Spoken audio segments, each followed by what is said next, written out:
The people who built the Helmsley Palace on Madison Avenue say it's the most magnificent hotel to open in New York in a century.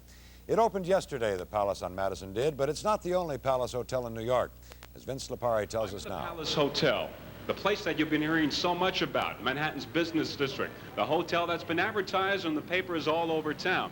The Palace Hotel, where people from all over the world have been calling for reservations. Wait a minute. I'm in the middle of the Bowery. Is this really the Palace Hotel? Yes and no.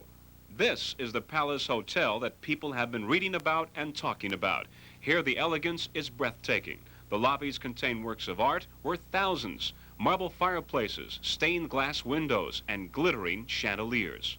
But if you look in the phone book, there's more than one palace. There's the Palace Restaurant, very expensive, the Palace Hotel of Tokyo, Japan, and the Palace Hotel of Puerto Rico.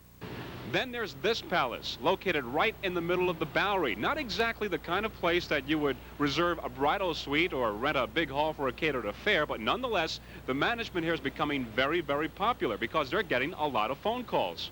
We've had requests to rent conference rooms, which we don't have.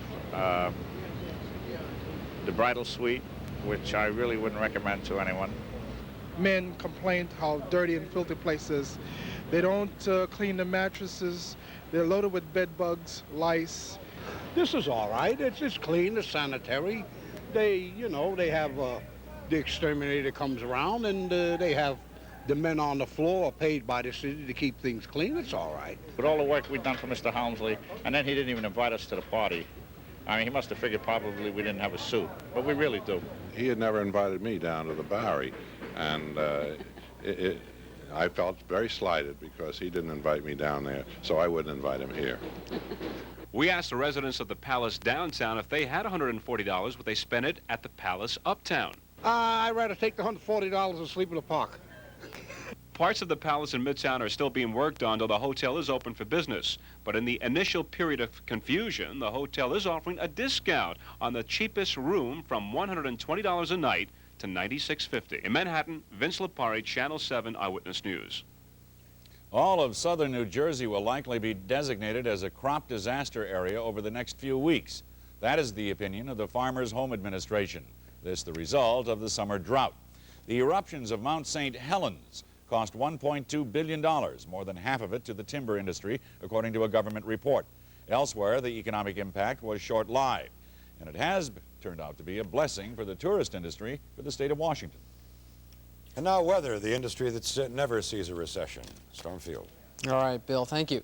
You know, as we've been having this drought across our area, it's not just because of the lack of summer rain, which we did have, August being one of the driest months we've ever had on record. The problem has been also because of the lack of snow during the winter. Not enough of that moisture getting into the ground levels being so low that we do have this problem now. And unless we do get some rain, it's only going to get worse. Last time this happened was back in 1977. Let's take a look at what we have right now. 66 degrees Fahrenheit, that is 19 degrees Celsius, the humidity at 54%, so it's very comfortable, lovely out. Barometric pressure holding steady at 30.09, and the winds right now blowing out of a southerly direction, 12 miles per hour. They'll probably pick up and gust a little bit as we move along into tomorrow night before dying down just a little bit tomorrow morning. As our high goes for today, not very warm. 69 degrees was as warm as we got. The low was 60 degrees earlier this morning. Not much of a range, but much cooler than the normal 77 that you might expect, and the normal low of about 60. Record high for this date, 93 degrees and 1915. Air quality today fine. Tomorrow also is going to be good. Let's take a look over here at our map. You're going to see for yourself we've got a large mass of high pressure, very much cooler air dropping down to the midsection of the country.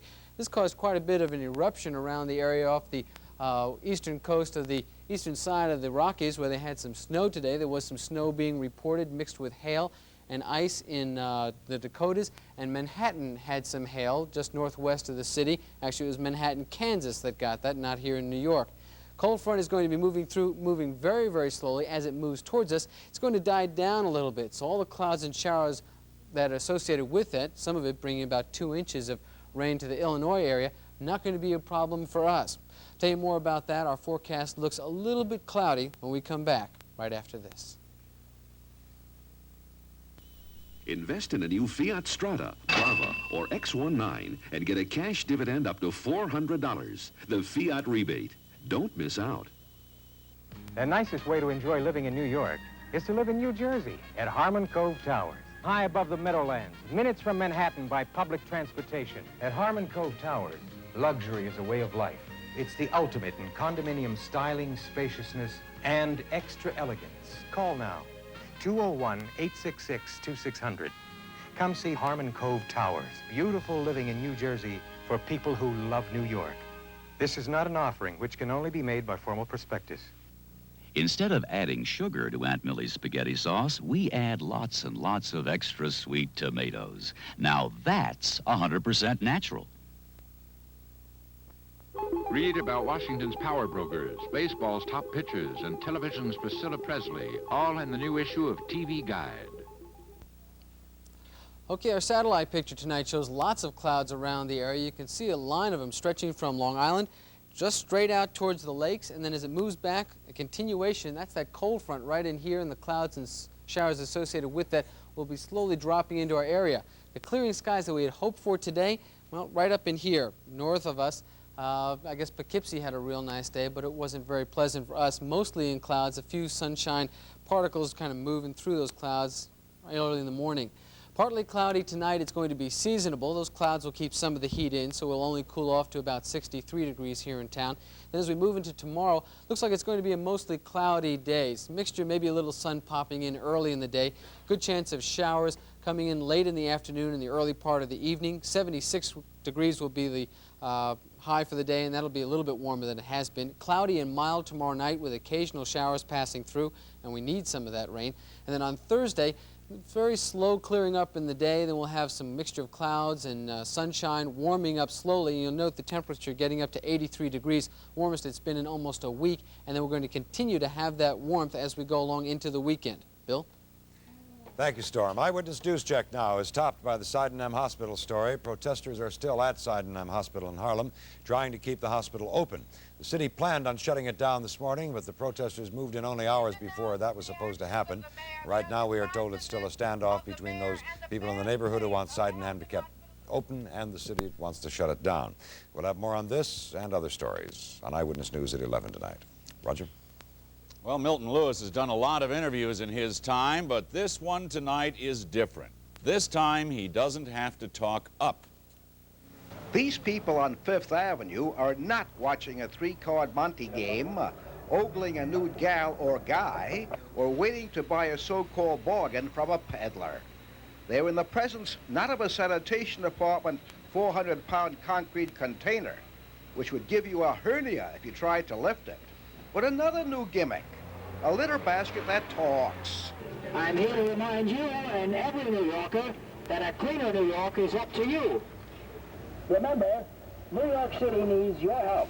As you just heard, New York City needs your help. So what is the sanitation department doing about it? It's having a talking litter basket. This is the first of its kind at Fifth Avenue near 32nd Street.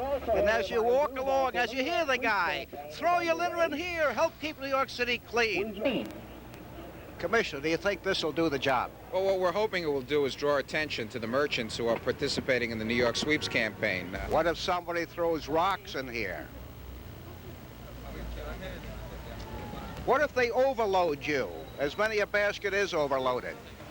I won't be overloaded because the sanitation department has seen to it that men with trucks will come and empty me before I get too full. People out there. Now listen to this. Some joker is going to come walking along here, hear a voice coming out of a basket and say, "This will go great in my basement." And there goes the talking litter basket. Milton Lewis, Channel 7, Eyewitness News on Fifth Avenue. Hoping your news is good news, I'm Roger Grimsby. It's all right. Next on Channel 7, ABC's World News Tonight. I'm Bill Beutel. Thank you very much. Good luck.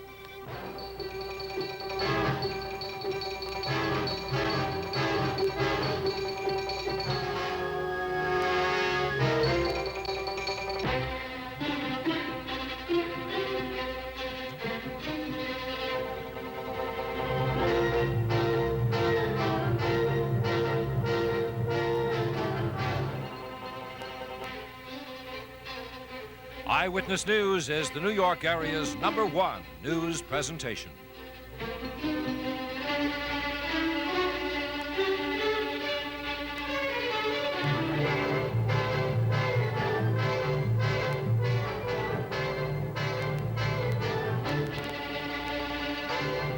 WABC TV was granted a license